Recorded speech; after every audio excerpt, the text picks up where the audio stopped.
Okay, cool. So this video is about different workflows and different ways that I create music. These are not much different than really any other person's workflow as far as the way they create, but the steps that I go about it might be a little bit different. But you can take what you feel you can use in this video. So my normal go-to if I'm making music, for instance, like pop, R&B, etc., is I tend to use like chords, right? With some type of piano. So I might grab Keyscape or I'll grab a Spitfire Audio, a piano, whatever the case may be, right? And then I'll just either play in some chords if I feel like it, or if I'm not inspired that way, then I'll grab some scalar chords and then I might play in this one.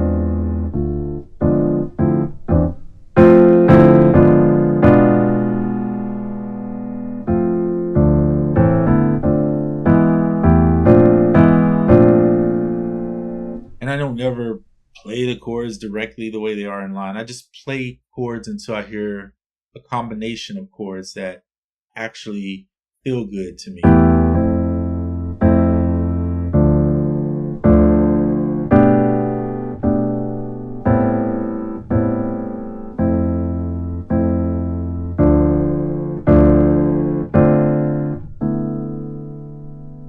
So something to that nature. And I usually have on the humanization and I set that on velocity, and so you get some variation. Now I'll use this more often than not just because it's easier to find chords that way. All I need is usually one chord that gets me started and then I'll go from there. But if playing is the answer, then I'll go with that too. So it just depends on the situation. Okay, MIDI capture. Now, if you do MIDI capture here, it's not going to generally capture the chord, but maybe this time it looks like it may have done it. Let's just click in here and see. Or not. Yeah, see, it just captures the... So when you use scalar, you got to actually record the chords in. Unfortunately, the MIDI capture doesn't work on that, but it will work on if you just play in something without scalar. So if I take it off,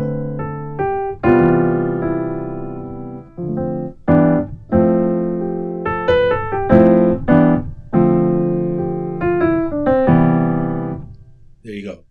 All right, moving along. So then I'll usually build the bass or the drums, whichever. These are my three main things that I put in a song when I'm just making what I would call your typical R&B pop type song, right?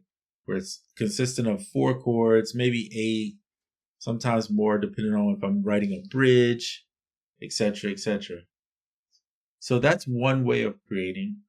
Now that's a way that I would typically gravitate toward, but lately, when I'm doing my cinematic, ambient, exploring kind of vibe, I tend to gravitate toward creating textural things and using sounds more like Omnisphere, where I might use a, let me pull up Omnisphere, actually, this is Arturia.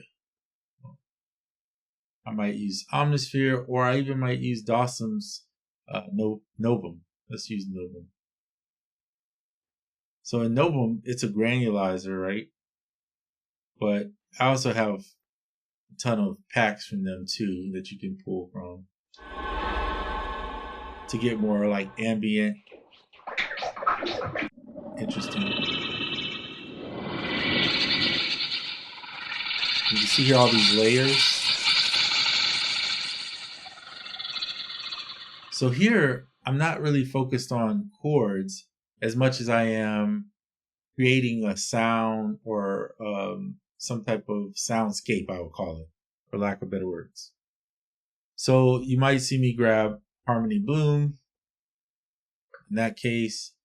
And then what I'll usually do is lock it to a scale and then just do some random stuff to get it going. And then you'll see me go up here and pick Harmony Bloom. Now this is how I do my cinematic type music. Is more like this. And then you can put this up here so that you know where it's at. You might pick your tempo. So let's say I usually pick something slow. I'll change this to like that and maybe increase the number of notes.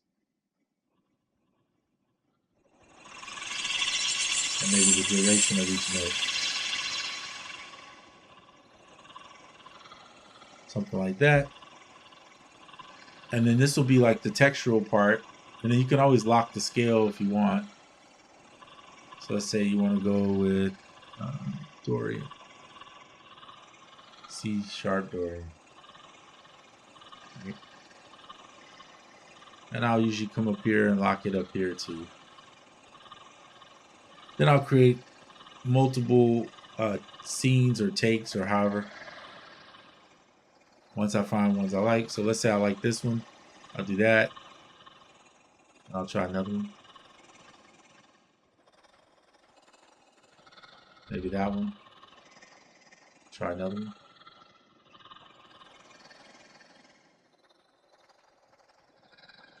Lock that one in. So this will be one way to create. I'll look into just randomization. And I like it a lot because what it's doing for me is it's taking me out of my normal element of just playing some chords and making a beat. There's a million ways you can do that, and it's been done a dime a dozen. So I feel like I get trapped when I do that, and then I get bored with music. So I have to break myself out of that element. Now, can the two be combined? Absolutely. So one way I combine is I'll take this and maybe make a textural track. So I'll record just, 16 bars or whatever. Right. And then at some point I'll switch to a different one.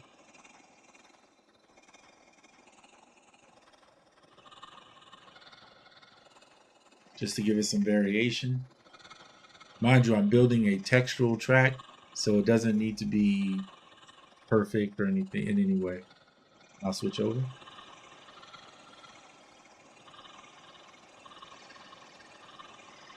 Now it's kind of busy in this part. So I'm going to stop it because I don't want the busy part. I actually just liked it when it wasn't so busy. And we'll just go ahead and Command J. And then you'll see me maybe duplicate. If I'm gonna do this as a textual base for some chords, that's how I'll do it, more or less.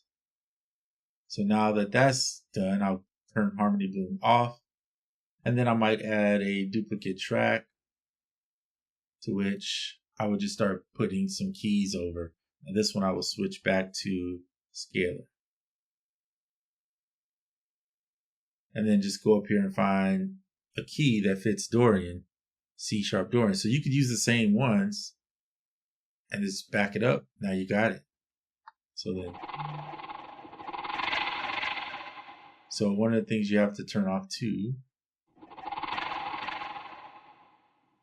is having Novum on here. We're going to need to put a piano of some sort. So let's just grab like an intimate. It's fine. And then I'll usually put a metronome on.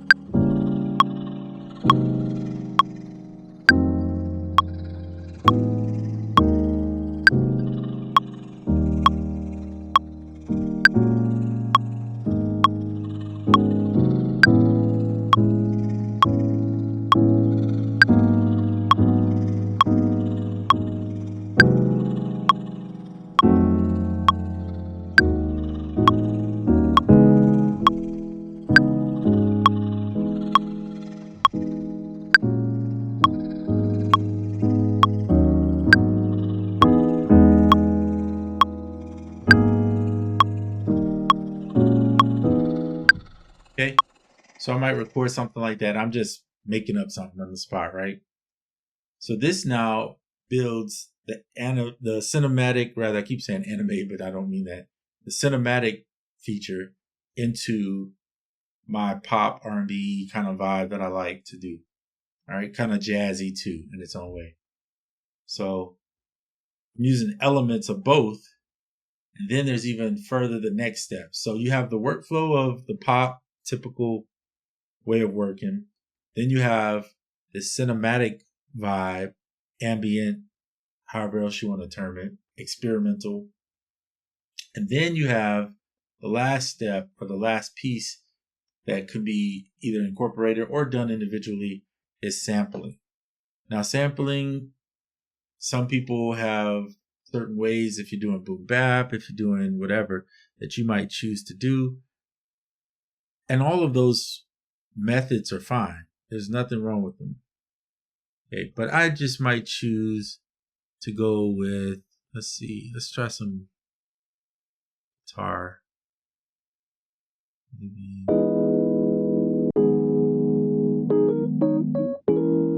So my methods to sampling would be either grab a sample and chop it up in a sampler. So in other words, I'd build a MIDI track, grab this sample here, throw it in, and then just do, of course, warp it. Let's go Complex Pro, warp it. And then I would go in and slice it. And I could either do random slices or just let them give me.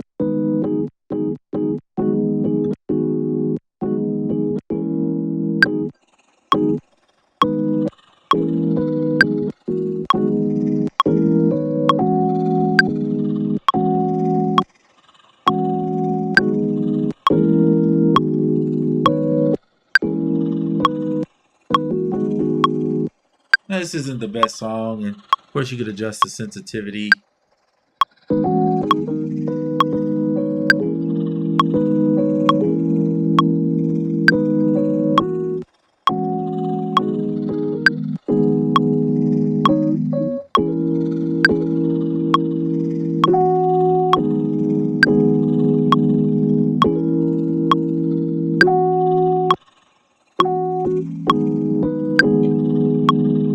Okay.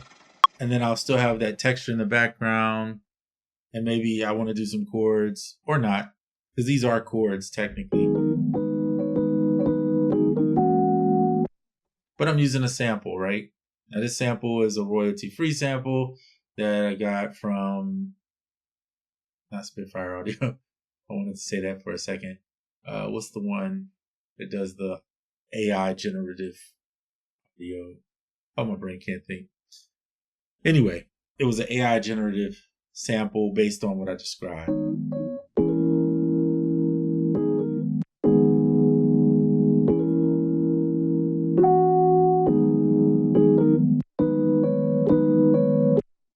So anyway, you see, so sample-based workflow is also there. Now, sometimes you guys see me do this in my videos too. I'll use glitch machines, cataract when I can't. I talked about this in a previous video when I just don't have the ability to find the sample within the sample. Does that make sense? Or the sample within the audio file that I'm looking at, however you want to term that. Then I'll use something like cataract to glitch and come up with an idea. So many ways to do this. You got to find what sparks your inspiration. My inspiration changes so much that it's hard for me to stick to just one thing all the time. So I end up using elements of everything. And that's how I create my music, generally speaking. So I do, like anybody else, go through inspiration lulls or dulls, or however you want to term that, where I can't think of something or I can't feel it and I just don't want to do it. Sometimes it just means you need a break, right? So take a break. But I'll also say exploring outside of your normal way of working sometimes creates the best inspiration. So in other words, something that you would never do, then do it. Especially when it comes to music.